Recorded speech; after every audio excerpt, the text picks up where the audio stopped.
Најново издание на регионалните вести. Дужанџиите кои под закуп ги користат бараките лоцирани на местото предвидени за изградба на театарот во Тетово, велат дека изведувачот на работите намерно при градежните работи им ја прекинал струјата и доводот за вода. Се уште тие немаат известување што ќе се случи со објектите. Деловните објекти каде е планирано да се гради новиот Тетовски театар останаа без струја и вода. Дукјанџиите кои под закуп ги користат овие објекти, велат дека изведувачот на работите за изградба на културниот објект при градежните работи намерно ги пресекол каблите за струја и водоводните цевки, со намера, како што тврдат, на насилен начин без правен основ да ги напуштат објектите. Денес, како што гледате, нема струја, нема вода, нема елементарни услови за работа. Заградени сме од сите страни.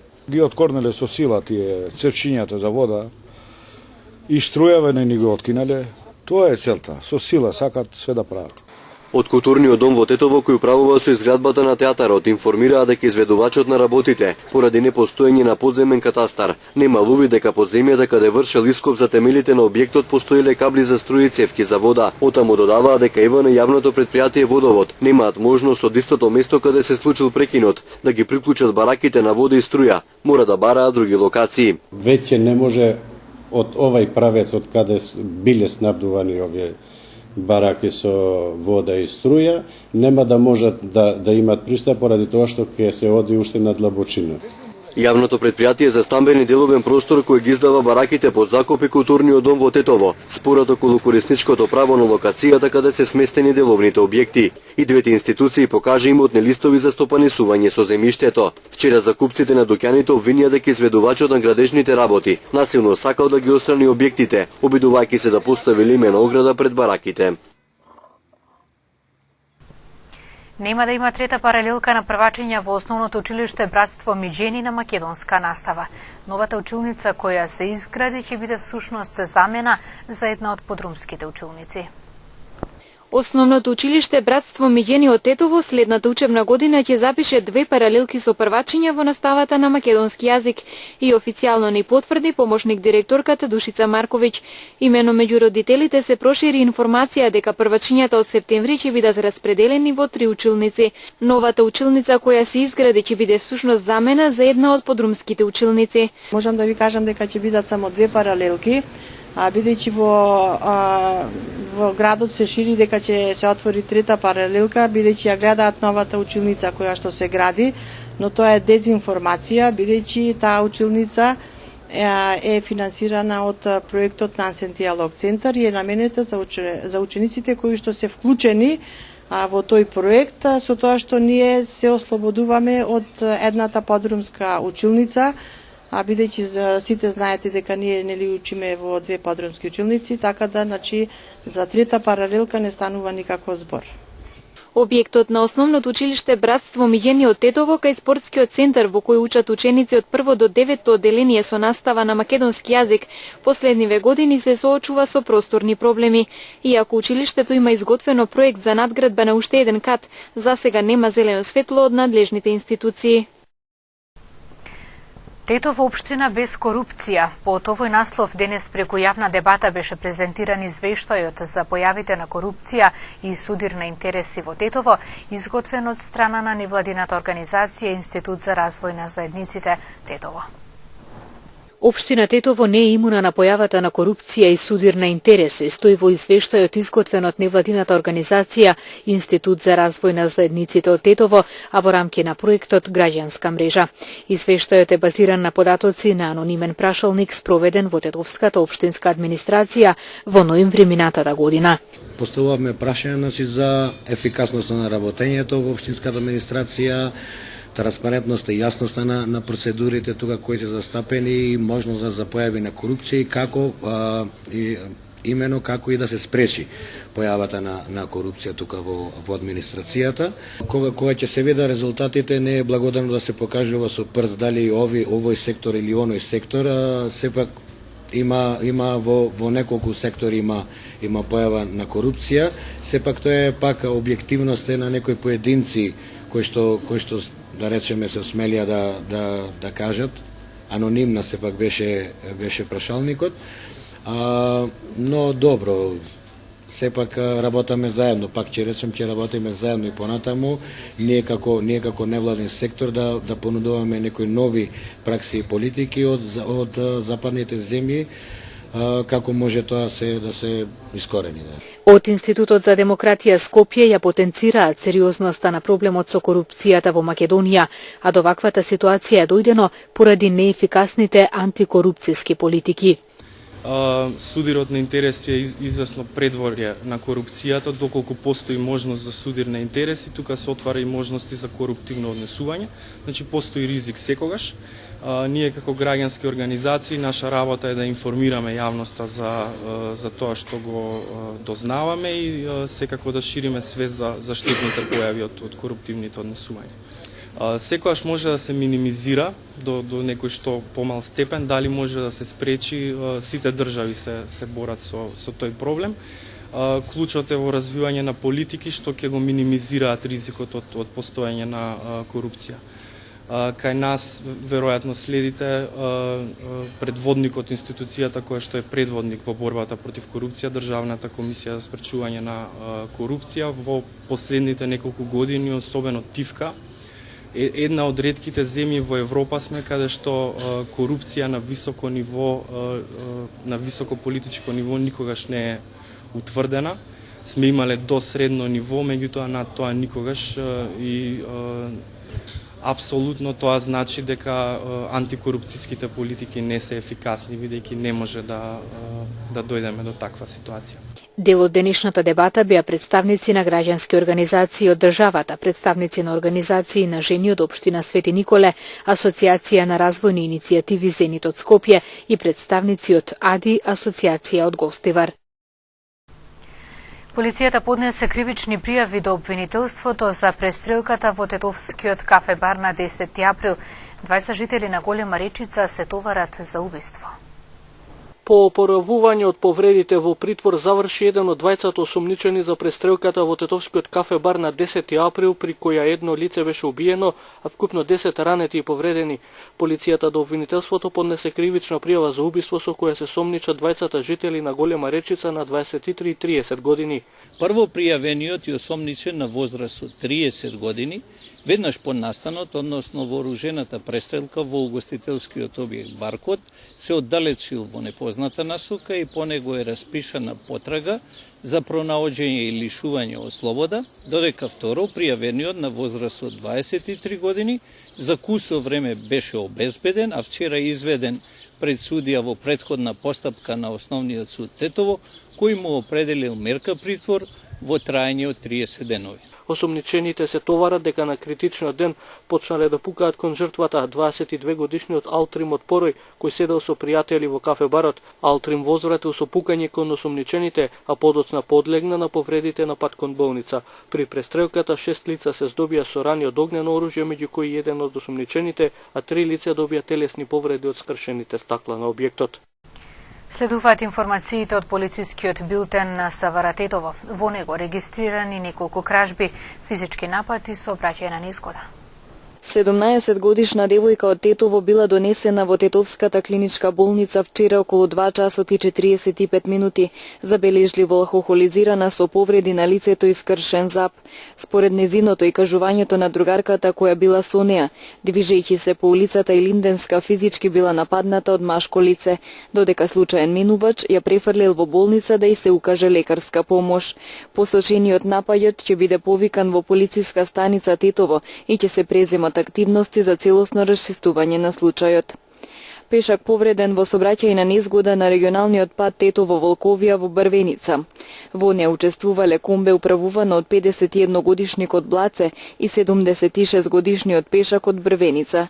Повредениот задобил тешки телесни повреди, скршеница на колк и со друго возило пренесено во Тетовската клиничка болница, од каде по укажаната лекарска помош префрлене на скопските клиники. Извршен е увид на местото на незгодата и се утврдуваат причините, околностите во кои се случила и се друго поврзано со истата.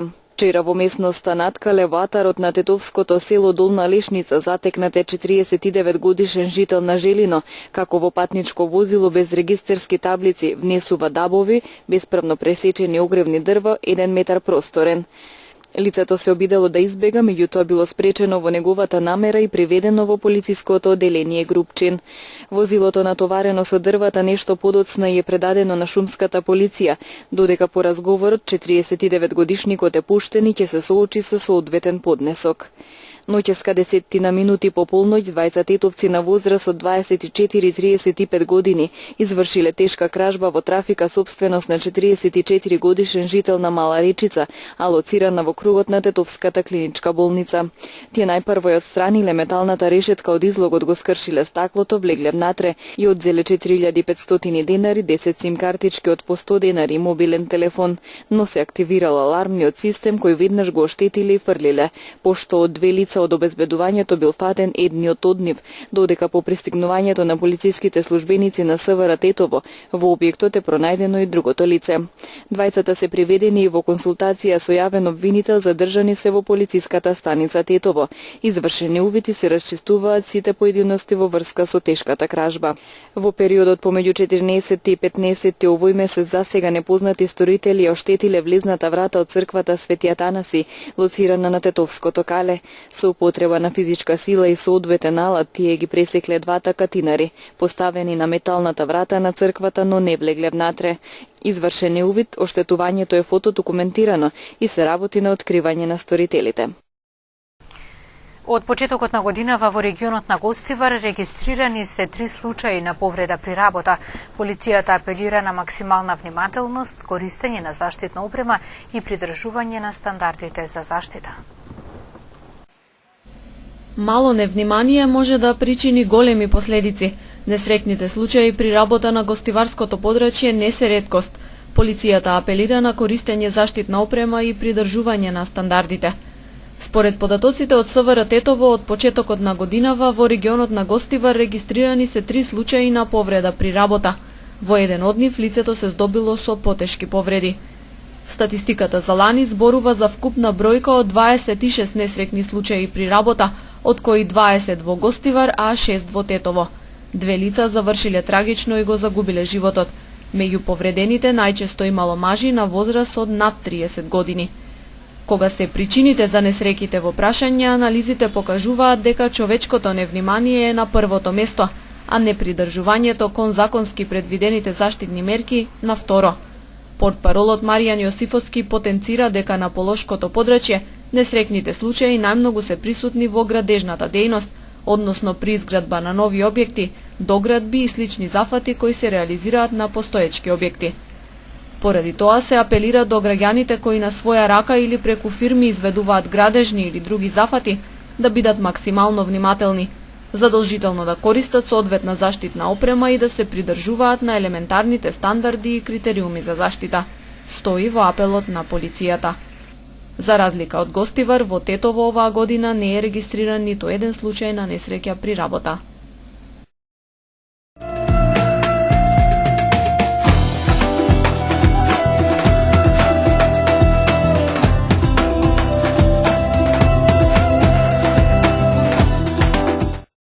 Социјалдемократскиот сојуз на Македонија денес во Охрид одржа пресконференција на која беа презентирани нови аудиоснимки за кои се тврди дека се прислушувани телефонски разговори. По воспоставената практика, партијата по пресконференцијата за така наречената бомба одржа и марш низ Охрид. Да. Мартин, не знам Лјупче што ти кажа, ама ги извадов сите документи. Ало? Да. Имаш право на користење, треба поднесиш барање до финанси и треба да направиш. Знаеш за тоа? И што треба да направам? Приватизација, тоа се вика приватизација на поранешен собственик без надам да се врши приватизацијата. Да, ми кажа Лјупче, ми кажа тоа. Добро. А може да се заврши, Амиля? Да, само треба да направиме елаборат за номерички податоци, дојди ќе направиме и се поднесува до финанси барање, приватизација од поранешен собственик не се плаќа на доместок ништо, само решение треба да се да го строи демократот. Да. Може да се заврши, така? По земја не го се завршува, да. Добро, Мики, добро. Ќе биде се во ред, така? Да, сега ја денеска во Охрид се мојде, ќе појде со овој да правам обед Не е во ГУП, не е во ништо, да видиме дали може да се организира и со Липитко, да се видиме денеска си Липитко ќе барам Липитко денес. Вие кој супер, многу голема работа ќе завршиме. Не знаеш, вака не знам што ти. Што правиш шах? Еве сега се движиме према кисела вода. Добар си? Добар, да. Повели што треба. Можеш ли да збориш? Да. Види, сакам да те прашам нешто. Ми треба една екипа да направиме едно 5-6 души така здрави. Што ќе дојдат од среда у Охрид со мене до крај на кампања. Може да се слушаме. Да, јави ми се Рафески, полиција, војска, вамо тамо. Добро. Готово. Ајде. Љупчо, шо преш, Мартин? Мартин, добро на работа е. Добар си? Повели, шо преш ти? Добро, неше по интернет и така. Види, ја од утре ќе одам за Охрид, тамо ме пушти околу кампањава малце да вако, и една екипа ќе направивме, со Сашо се договоривме, луѓе што се во МВР, па се договоривме и да ти свртам и на тебе, за да не им прават проблеми командирите, знаеш. Добро. Ако може да им кажеш да ти ги пратам ја по СМС луѓето што ќе дојдат? Пушти ми ги, јас ќе ги ослободам. Важи. Нема проблем. И што Важи, ти фала треба многу. друго, јави ми без Ке ти вртам све ако има нешто, да. така. Важи, фала многу. Океј. Добро, чао. Чао.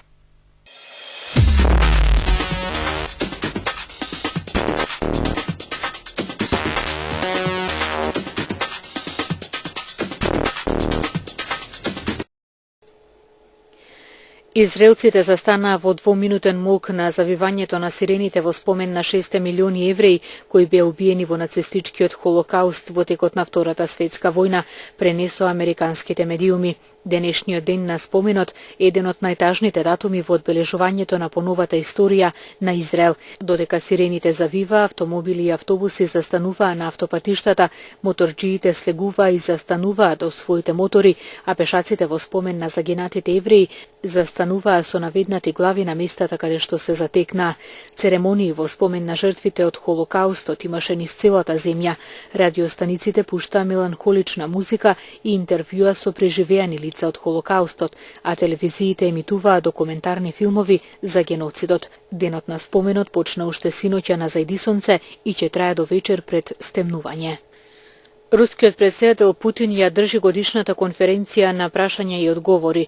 Националната грижа на русите се економските проблеми поврзани со санкциите и надворешната политика во светлото на ситуацијата на истокот на Украина. Мора да ја искористиме ситуацијата со санкциите за отворање нови хоризонти и развој на економските гранки, изјави претседателот на Русија Владимир Путин. Се очекува да трае околу 4 часа, бидејќи добил 1,2 милиони прашања по телефон, 24.000 по ММС, 285.000 по СМС и 6.500 видео пораки и околу 190.000 мејлови. За пресконференцијата Путин се консултирал со министрите и со експертите 2 дена. Прашањата се прегледани и нема да биде поставено ниедно премногу критичко или премногу лично прашање. Директорот за финансии во владеачката работничка партија во Бразил Жоао Вакари поднесе оставка откако беше уапсен за корупција во скандалот со нафтениот гигант Петробрас. Вакари е обвинет дека партијата, која веќе 4ти мандат поред управува со земјата, имало создадена финансиска шема според која работничката партија добивала дел од валканите пари од нечесните и коруптивни сделки што ги правеле Петробрас и градежните фирми. Лидерот на оваа бразилска партија Руи Фалкао изјави дека се уште има доверба во уапсениот Вакари. Тој е висок функционер во работничката партија и еден од најблиските соработници на претседателот Дилма Русев. Со тага и солзи во очите, помешани со бес, роднините облечени во црно, ја одбележаа денеска смртта на 304 лица, претежно средношколци кои загинаа при потонување на траектот Севол во студените води кај југозападниот брег на Јужна Кореја. За разлика од општиот шок и бес кои владееја неделите по несреќата, првата годишнина се покажа како уште покомплицирана кога станува збор за емоции на луѓето кои сметаат дека владата не ги подобрила безбедносните стандарди и дека голем број високи функционери се одговорни поради несреќата, како и дека се неспособни и корумпирани. Неколку часа пред да замине за официјална посета за Колумбија, претседателката Парк Геун Хе го посети малото пристаниште во југозападниот дел на островот за да го изрази своето сочувство до роднините на настраданите. Роднините одбија состанок со неа во знак на протест поради начинот на кој владата се однесува по несреќата, соопшти претседателската Сина Куќа. Денес имавме сончево и топло време со мала облачност. Утринските температури се движеа од 1 до 9, а дневните од 15 до 22 степени Целзиусови. Утре не очекува сончево и топло време со мала до умерена локална облачност. Кон крајот на денот ќе има услови за изолирана појава на пороен дожд со грмежи. Минималните температури ќе се движат од 1 до 8, а максималните ќе достигнат до 15, односно до 24 степени Целзиусови. Ги гледавте регионалните вести, ви благодарам за вниманието. Пријатно.